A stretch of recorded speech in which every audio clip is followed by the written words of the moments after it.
चीज नेसेसिटी है, और चाहे किसी भी मजहब से ताल्लुक रखो या ताल्लुक ना भी रखते हो, ये मेरा पर्सनल एक्सपीरियंस है कि जब जो लोग इल्हाद में भी होते हैं, वो खुदा को नहीं भी मानते, लेकिन जब उनकी तरफ कोई गंदी निगाह से देखता है तो वो खातून भी थोड़ी हेजिटेट करती है, वो हरास्ड फील करती है।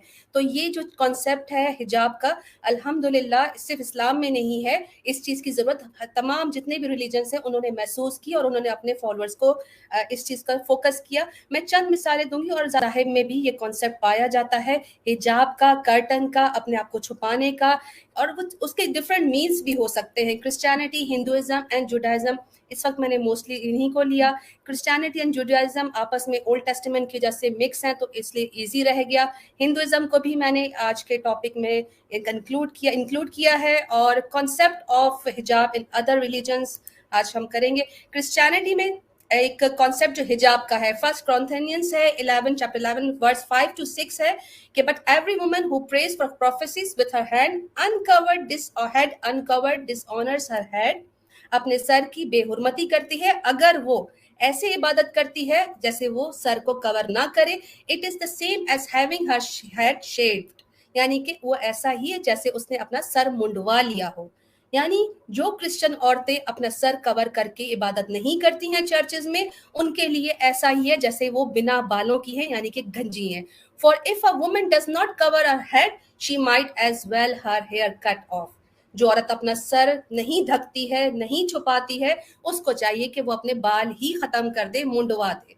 ये क्रिश्चियनिटी है। इतना सख्त कानून तो इस्लाम में भी नहीं है, सिर्फ हुक्म है शर्अ कि आप अपने आप को छुपाइए, अपने आप को हाइड कीजिए, अपने जिस्म को। लेकिन यहाँ पर तो इतना सख्त कानून है कि एक औरत अपने बाल ही काट दे, गंजी हो जाए, अगर वो अपना सर नहीं ढकती है। क्रिश्चियनिटी में ड्यूटोनॉमी का चैप्टर नंबर 22 वर्स 15 का है, a woman must not where mains clothing. अब यहाँ पर हम बात करें लिबरलिज्म की, फेमिनिज्म की, तो ये लोग चीख चीख के बात करते हैं कि इस्लाम में बहुत सख्तियां हैं, इस्लाम में औरत को जो है वो बहुत हर लिहाज से रोका गया है, उसकी पसंद नापसंद का ख्याल नहीं रखा गया है। लेकिन यहाँ पे ड्यूटोनॉमी में कहा जाता है कि एक औरत को ये भी इजाजत नहीं है कि वो मर्दों की तरह लिबास पहने, और इसी तरह मर्दों को भी कहा गया है कि आप औरतों के लिबास नहीं पहनेंगे, उनकी तरह की शबाहत नहीं रखेंगे। तो ये मेरे ख्याल वही से मैं यहाँ इजाफा ये भी करना चाहूंगा कि जो लोग लिबरल मुआशरे में रहते हैं, जो क्रिश्चियनिटी को छोड़ चुके हैं और किसी मजहब में यकीन नहीं रखते, वो भी खाही न खाही इस हुक्म पर अमल करते हैं। आपने देखा होगा कि जब आप किसी मार्केट में, सुपर मार्केट में जाती हैं, तो वहां पर मर्दों की क्लोथिंग का सेक्शन अलग है, औरतों की क्लोथिंग का सेक्शन अलग है। क्यों है भाई? हालांकि एक छोटा सा शर्ट है तो उसमें छोटा सा कट लगा हुआ है, उससे पता चलता है कि ये औरत की है, वो कट नहीं है तो इससे पता चलता है कि ये मर्द की है शर्ट। लेकिन सवाल ये कि ये फर्क क्यों मलहूज रखा गया? इस फर्क को मलहूज रखने की वजह औरत की वो फितरत है। वो नहीं चाहती कि मुझे एग्जैक्ट मर्दों के जैसे कपड़े पहनने पड़े, या मर्द नहीं चाहता कि मैं औरत जैसे कपड़े एग्जैक्ट पहनूं। कहीं ना कहीं थोड़ा सा फर्क रहना चाहिए। इसका मतलब ये है कि फितरत उसको इस फर्क की तरफ उभार रही है। बिल्कुल जी मुफ्ती साहब, और फितरत ये भी उभारती है कि चाहे कितनी भी मॉडर्न और लिबरल औरत हो, जब वो मैं क्लोथिंग डिपार्टमेंट में जाती है तो वहां पे वो एक्सक्लूसिवली कहती है कि मुझे कोई फीमेल आके असिस्ट करे, ना कोई कोई मेल आके करे। तो ये जी भी जी एक फितरत में आता है कि उस वक्त जब वो अपने कपड़े पहन रही है, ट्राई करी, तो वो नहीं चाहती कि कोई इसको कोई देखे। तो ये सिर्फ इस्लाम का कानून नहीं, ये फितरत में शामिल है। क्रिश्चियनिटी, लास्ट हवाला मैं क्रिश्चियनिटी का दूंगी, जो गो के बहुत सारे थे, लेकिन मैंने इसको आज प्रोसाइज रखने की कोशिश की है।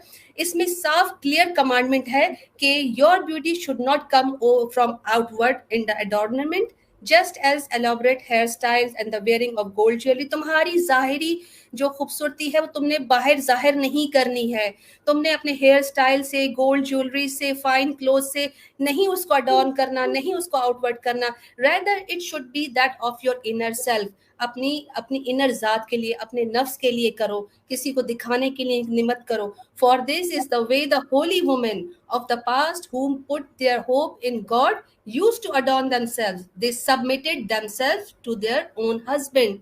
अपने शोहरों के लिए अपनी खूबसूरती खूबसूरती रखो, किसी एक एक पाकबाज औरत के लिए ये सही नहीं है कि वो अपनी खूबसूरती किसी गैर मर्द को दिखाए या किसी औरों को दिखाए। तो सेम कमांडमेंट भी इस्लाम में हमारे पास इसी तरह आती है। तो जो क्रिश्चियन औरतें नारे लगाती हैं कि अवर बॉडी अवर चॉइस, मेरा जिस्म मेरी मर्जी, तो यहाँ पर भी ये चीज आती है कि इनकी क्रिश्चियनिटी हो तो इधर भी इसी तरह की कमांडमेंट मिलती है। नेक्स्ट हम आ जाते हैं हिंदुइज्म पे। अच्छा, ये हिंदुइज्म जो की औरतें हैं सिस्टर अलीना, जो कहती हैं मेरा जिस्म मेरी मर्जी, जी आपने कभी इनको प्रोटेस्ट करते हुए देखा है कि हमें जो है वो खुदकुशी करने का हक होना चाहिए, हम तो कल मरेंगी? तो भाई जिस्म अपना है तो ये वाला इख्तियार भी इस्तेमाल करें, लेकिन ये वाला इख्तियार इस्तेमाल नहीं करेंगी। सिर्फ अपने नहीं, आप को एक्सपोज करने का जो उनका फेक राइट है, उसको वो इस्तेमाल करना चाहेंगी। Anyways goes on. बिल्कुल मुफ्ती साहब, जो उनके प्ले कार्ड्स होते हैं या जो उठाती हैं वो कोई रियल लाइफ प्रॉब्लम्स तो होती ही नहीं है। वो जी तो जी वो जी डिमांड रख रही है जिनका ताल्लुक है ही नहीं रियल लाइफ प्रॉब्लम से, और जो कार्ड वो उठाती हैं वो तो पढ़े भी नहीं जाते। खैर मोस्टली उनके जो नारे होते हैं वो आज़ादी पे होते हैं, और आज़ादी उनको जिस तरह की चाहिए आज मैं वो बता दूंगी कि उस आज़ादी का नतीजा भी क्या होगा जो ये जी चाहती है। खैर मैं अपनी जी प्रेजेंटेशन कंप्लीट करती हूँ। हिंदुइज्म में भी सिमिलर किस्म की जो है वो हमें वर्सेस मिलती हैं। ऋग्वेदा और इसका जो हिम नंबर 33 है, मंत्रा 19 to 20 कहते हैं, गॉड मेड यू वुमेन, खुदा ने, भगवान ने तुमको एक औरत बनाया, सो that you shall lower your gauge. यहाँ पे नोट कीजिए, लोअर योर गेज, जैसे कि इस्लाम में आता है अपनी नजरें झुका लो, so that you shall lower your gaze, do not look at man, मर्दों की तरफ मत देखो। अब देखो हमारे यहाँ तो है मर्दों को हुक्म कि आप जो है वो औरतों की तरफ मत देखें, सीधा ऐसे हरासमेंट की तरीके से आप और अपनी नजरें झुका ले। Keep your feet close cover, अपने पैरों को भी भींच लें, कहीं आपकी टांगे भी खुली ना हो कि आपका कोई गलत जेस्चर जाए। And you should not disclose the garment, अपने कपड़े मत दिखाओ, which you should conceal with the well, जिसको तुमने किससे छुपाना है, वेल से, हिजाब से, बुरके से।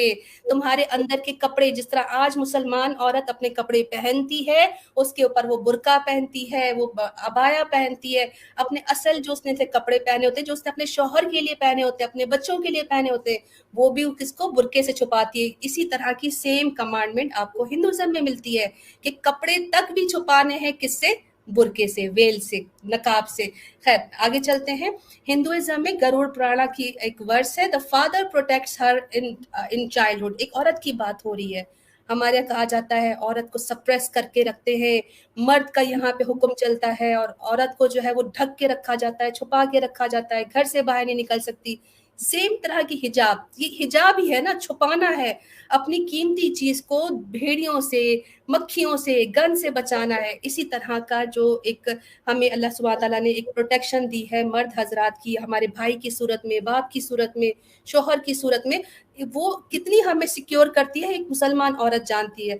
अब हिंदुइज्म में उन्होंने उसको छोड़ दिया है, रिफॉर्म कर दिया है, दैट इज देयर केस, लेकिन इनके भी यही है कि एक औरत को उसका फादर प्रोटेक्ट करेगा जब वो बच्ची होती है, the husband in her youth, जब वो जवान हो जाती है और शादी कर लेती है, and the son in the old age. A woman is not to be allowed to stay independently, यानी कि उसको किसी उम्र में भी, चाहे वो बूढ़ी भी हो जाए तब भी वो अपने बेटे की शरण में रहेगी, उसकी पनाह में रहेगी, वो अकेली नहीं रह सकती है। इसके पीछे मसलियतें हैं, हमारे हमारे पास भी है, लेकिन जो नारे लगाती हैं, जो एक्स मुस्लिम हो गई, सनातनी बन गई हैं, वो कहती हैं जी औरत को आज़ादी नहीं है, आज़ादी नहीं। आपने तो एक बूढ़ी औरत को भी अपनी कैद में रखा हुआ है, अब हम भी ये बात कर सकते हैं। लेकिन खैर ये कॉन्सेप्ट आपके यहाँ भी है जो हमारे यहाँ पाया जाता है, और हम उसको ओन करते हैं। आप कहते हैं हमने रिफॉर्म कर दिया, आप अशेम्ड हैं, हम प्राउड हैं अपने अपने यही बुनियादी फर्क है, यही बुनियादी फर्क है। आप खुद देखेंगी अगर कोई गैर मुस्लिम आज स्ट्रीम में आएगा और उसके सामने ये हवाले दे दिए गए, खुसूसन अगर वो हिंदू है, वो ये कहेगा मैं तो वेद को मानता नहीं, मैं तो फला को नहीं मानता, मुझे तो गीता में से दिखाओ। और जब गीता में से दिखा देंगे तो कहता है मैं गीता को नहीं मानता। तो वो असल में क्या है कि जिन लोगों की कोई आइडियोलॉजी नहीं होती है, वो दरअसल इस वक्त लिबरलिज्म के आगे बिल्कुल सजदरेज है, सजदे में गिरे हुए हैं कि जो लिबरलिज्म ने कह दिया, जो वेस्ट ने कह दिया, उसको मानना है। तो ये लोग, आपने बिल्कुल सही बोला कि ये लोग अशेम्ड हैं, और अल्हम्दुलिल्लाह हम लोग प्राउड हैं। हम उसको ओन करते हैं, उसको डिफेंड करते हैं। ये लोग डिसओन करते हैं, उसको डिफेंड नहीं कर पाते। ये फर्क है। डिसोन करते हैं और रिफॉर्म करते हैं वर्ड ऑफ गॉड को, यानी ये अपने गॉड से भी बढ़कर है। In the matter of intellect. खैर, अगर जो सनातनी भाई आकर या बहन आकर कहता है कि हम हिजाब को नहीं मानते, ये दकियानूसी चीज है, इवन इंडिया में भी आप जानते हैं कि औरतों के नकाब उतार के उनको फिर कहा गया कि अब आप गेट के अंदर जा सकते हैं। यहाँ पे तो पुरुषोत्तम जो एक पुरुष थे, इनके राम जो थे, आदर्श एक मानव माने जाते हैं, इनके भगवान हैं, वो अपनी बेगम को, अपनी बीवी को, अपनी पत्नी सीता को कहते हैं, O Sita, keep your self in the veil and lower your gaze, कि तुम अपने आप को बुरके में छुपा लो, अपने आप को नकाब में छुपा लो और अपनी नजरें भी झुका लो। तो यहाँ पे क्या कहेंगे वो सनातन भाई जो इस्लाम पर सवाल करते हैं कि औरत को जो है वो सप्रेस करके रखा था? क्या आदि पुरुष जो महान पुरुष भगवान राम है, वो क्या अपनी बीवी पत्नी सीता को उस दौर में भी सप्रेस करके रखते थे? खैर, ये मैंने चंद आपको हवाले दिए, रेफरेंसेस दिए, और इसको क्रॉस चेक भी कर सकते हैं। लेकिन अगर हम आप चलते हैं नेक्स्ट पे, कि अगर जिन लोगों ने इस्लाम की आइडियोलॉजी को छोड़ दिया, जिन वेस्टर्न ममालिक ने इस्लाम के खिलाफ एक जंग शुरू कर दी है, उनके यहाँ क्या हाल है, इस वेल को छोड़ने के बाद उनका माशरा क्या करता है। कोई स्टेट्स बताऊंगी कि अब इनकी हालत जार क्या है। अमेरिकन बायो सेंटर रिवील करती है कि 43% of live births occur in a non marital relationship. बिना शादी के 43% बच्चे पैदा हो रहे हैं। ये इनके अपने सर्वेज हैं। रीजन क्या है? बेरारवी, बेहयाई, बेपर्दगी, इस तरह की चीजें। पब्स में जाते हैं, यूथ पर कोई किसी उनकी पाबंदी नहीं है। अपने स्क्रिप्चर्स को छोड़ के, अपनी सारी पाबंदियों को छोड़ के इस्लाम पर जबान दराज करने वाले अपने मुल्कों के और अपने वेस्टर्न कल्चर को जो ओन करते हैं, उनके हाल ये है कि इनके यहाँ 43% ऐसे बच्चे पैदा होते हैं। The number of the birth outside. मैं यहाँ पर एक चीज रोक कर ये कहना चाहूंगा, किसी आदमी के जहन में सवाल आ सकता है कि भाई तो इससे क्या फर्क पड़ता है कि अगर शादी के बाहर मान लीजिए एक मर्द और औरत ने शादी नहीं की और उनके यहाँ बच्चे हो गए, साथ में रह रहे लिविंग रिलेशन में, तो इससे क्या फर्क पड़ता है? तो उसका जवाब ये है कि इससे फर्क ये पड़ता है कि आपने मर्द को या औरत को उस शादी में के बंधन में बांधे बगैर अगर एक नई जिंदगी को आप इस दुनिया में लेकर आए हैं, यानी उस बच्चे को, तो उसकी कफालत की जिम्मेदारी किसकी है? उसकी कफालत की जिम्मेदारी बाप की नहीं है। वो तो किसी बंधन में बंधा ही नहीं, वो किसी कॉन्ट्रैक्ट में बंधा ही नहीं। लिहाजा ये जो 43% बच्चे पैदा हो रहे हैं, ये स्टेट के ऊपर बोझ हैं।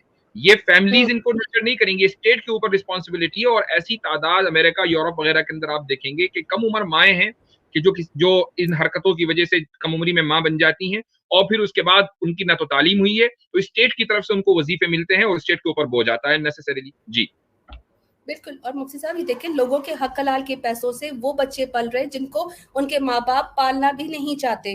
और जब ये बच्चे बिना फैमिली के, बिना माँ बाप के एक फैमिली लाइफ देखे बिना जब माशरे में उतरते हैं, तो वो क्या करते हैं? ड्रग डीलिंग, रेप्स, अब कितने इतने सारे जो है वो केसेस आ चुके हैं ऐसे बच्चों के जिनके कोई पेरेंट्स नहीं होते। क्विकली चलते हैं। The number of births outside marriage has risen in all European Union member states since 2000। ये पूरी लिस्ट है, इसके भी मजीद थी लेकिन मैंने इसको शॉर्ट करके यहाँ पर 40% जो बच्चों की बर्थ हो रही है वो हो रही है जिना की पैदावार, अडल्ट्री के नतीजे में, बिना शादी के नतीजे में जो बच्चे पैदा हो रहे हैं। 2000 में 2000 कि हमारी जो ईयर है इसमें 40% ऐसे बच्चे पैदा हो रहे हैं। इमेजिन कि आपकी 100% पॉपुलेशन में 40% बच्चे ऐसे पैदा हो रहे हैं जिनके ना माँ है ना बाप है, बिना शादी के वो बच्चे पैदा हो रहे हैं। और ये यूरोपियन यूनियन का हाल है। ये वो तमाम कंट्रीज हैं जिन्होंने इस्लाम को छोड़कर ये तमाम चीजें जो है वो अपनी आज़ादी के नाम पर इख्तियार की, और आज इनकी सोसाइटी इस तरह सफर कर रही है।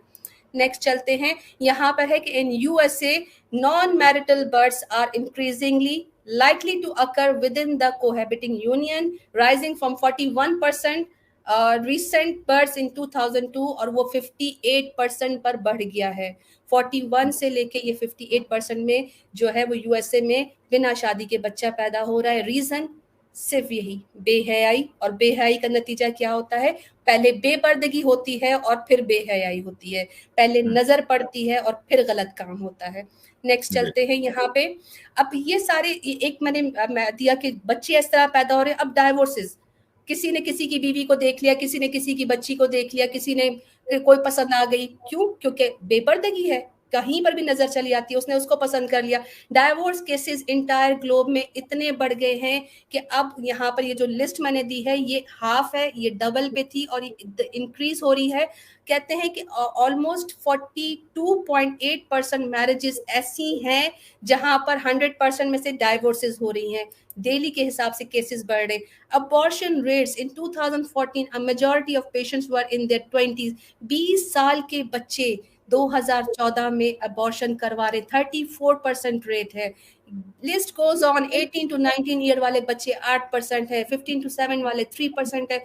या आप सोचें कि हमारे बच्चे इनके वेस्टर्न कंट्रीज के जो बच्चे हैं जो यूरोपियन कंट्रीज में हैं वो किस तरफ जा रहे हैं और किस वजह से जा रहे हैं। रीजन सिर्फ और सिर्फ बेहयाई और बेपर्दगी।